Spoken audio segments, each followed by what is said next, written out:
Thank you for staying with Kenya's Choice 2022. Kenyans went to the polls on the 9th of August 2022, and something stood out. One giant voting bloc was largely missing, and that is the youth. So why did young people stay away from the election? My guest in studio tonight is Joel Mwita, Chair IBC Youth Coordinating Committee. Thanks for joining us tonight. Thank you so much, Lillian, for inviting me to the studio today. Right. So the youth largely did not vote. Why? So, Lillian, there are various factors that really made the young people not really to participate in this particular election. And some of the incidences have not actually started today, but is something which is actually historical. Number one, this particular notion of young people being told that your vote does not matter. Maybe election will be determined by some deep state somewhere else. It really contributes a lot with the nullification of the election in 2017.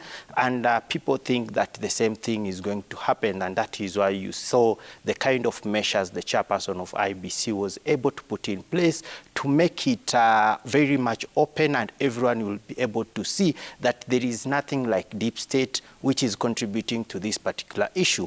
But also some of the things that we really need to take note and start working on them is historical injustices that have happened in regards to the election. As we were talking, it is good to note that in 2007, the people who were around 5 years, 4 years, now they have come to age that they are actually in the voting bloc. They are 20 years, they are 18 years.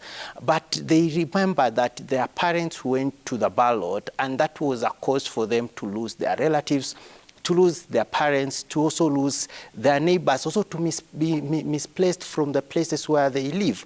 And they actually attribute voting and violence and what they're actually going through up to now. And it is very insensitive for them to see, as in, we are going back to this particular process which made my parents to lose their life. So it is something that has also not been cured very well, and we need to see on how we are going to return hope to the people who even lost their relatives and their loved ones in this particular process. Mm-hmm. And also keen also to note is we need to also to improve in terms of our voter education. Basically, in Kenya, we usually conduct voter education maybe 6 months or 3 months to the general election. And yet, we have left politicians to do politicking for more than 5 years. Right. And we'll get to voter education and what needs to be done. But before that, the youth showed very little appetite for the voter registration exercise. And yet, in that week, August 9th, and the days that followed, they were very engaged in the conversation around the election on social media.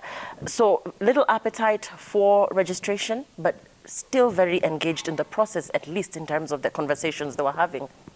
I think, Lillian, it is important to note that there are young people who engage in these particular spaces because they have also been given some resources by the people who instruct them to engage, either in the social media platform, in TikTok, and also in other social places.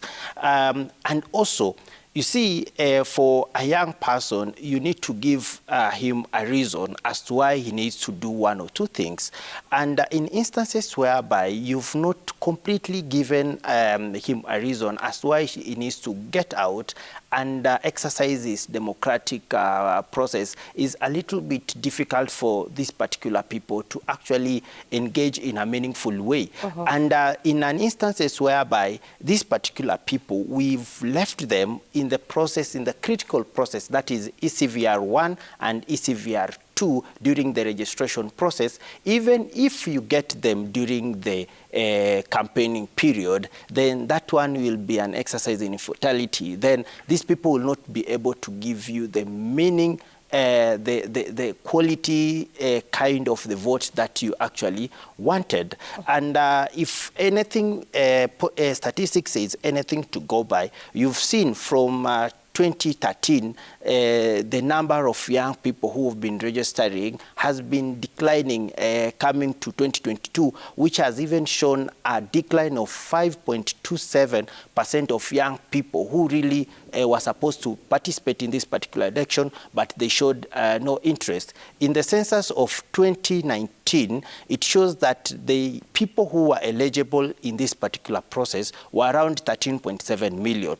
But the people who are actually in the register as we talk now, out of the 22.1 million, is just 8.7 million. So there is a difference of more than 5 million young people who could be in this particular register, but they have not been put in that particular register. So looking at those numbers and the fact that there's been a decline, 5 years from now, what will change the attitude of the young people of this nation towards an election process?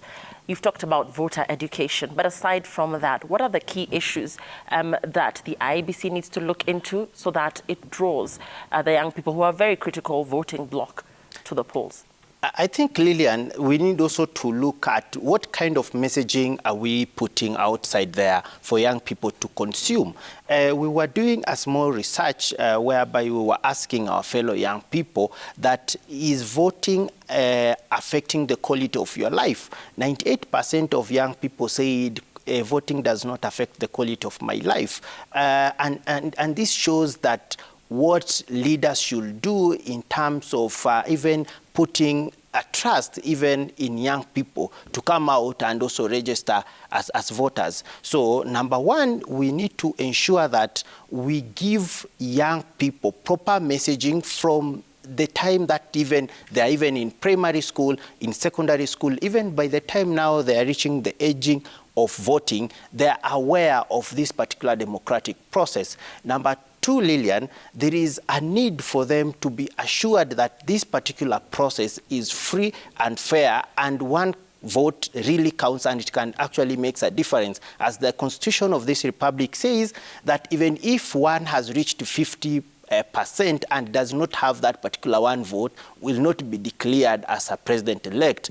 And this is something that shows the significance of that particular one vote. And we also urge our leaders outside here that kindly conduct yourself in terms of respect and also mind your language so that you become an inspirational to us, so that when we see you, we see leadership. And we also say that in some certain places, even in this Republic of Kenya, we've seen young people, like in Nakuru, they have elected a 22-year-old person who really campaigned with a donkey and now is an MCA elect of that particular issue.